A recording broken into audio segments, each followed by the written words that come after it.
First of all, sir, I would like to thank you because uh, I have become a better human being, and not only a better human being, but a better Muslim because of you. And undoubtedly, it is Allah who provides the heat, but for me, you were the source of that heat.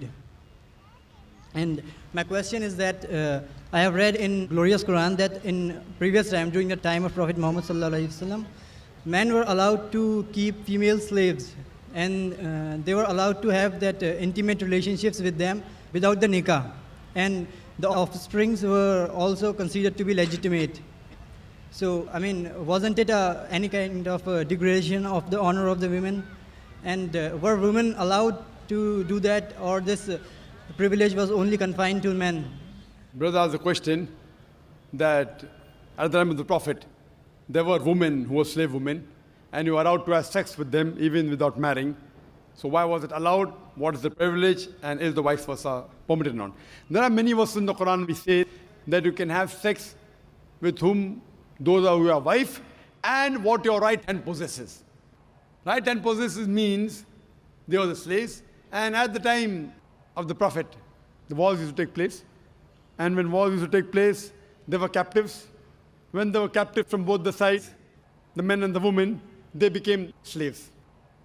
Though if you analyze, there are verses in the Quran, which also says in Surah Nisa, chapter number 4, verse number 25, if you do not have the means to get married, then marry a slave woman and give her freedom in mahr. That if you don't have the means to get married. So marry a slave woman and give her her freedom as mahr. So here it's encouraging that... Although the slavery has been abolished, Brother, you asked a question. Your question is over. it is correlated actually. You cannot correlate. You have to go behind the queue to correlate. You asked the question, we heard your question, it was long. If we start correlating always, non-Muslims are allowed. Muslims, they can go behind the queue, no problem.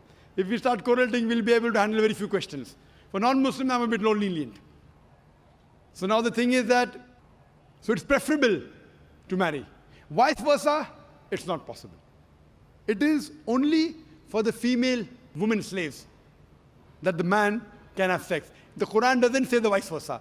And this again, if you analyze, that if you see, at that time promiscuity was very common. Promiscuity and having sex outside the bond very common. So Islam has brought it in stages.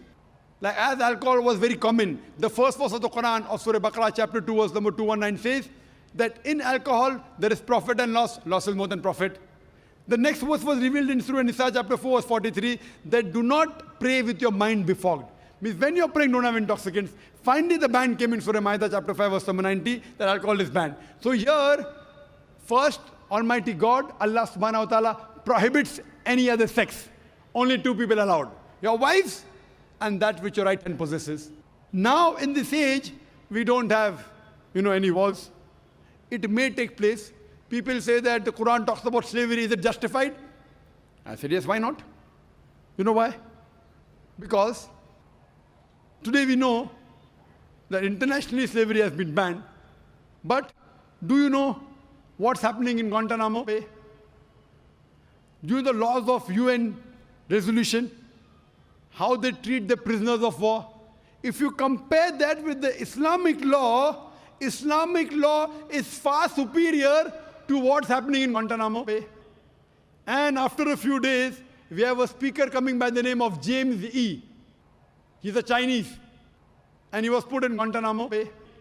He will give you a story, so do attend that talk. So if you see what is done in Guantanamo Bay, and the way the prisoners of war are ill-treated, they're imprisoned. In the Islamic law, the slave is free to move around. Imagine, prisoner of war, but free to move around. Great.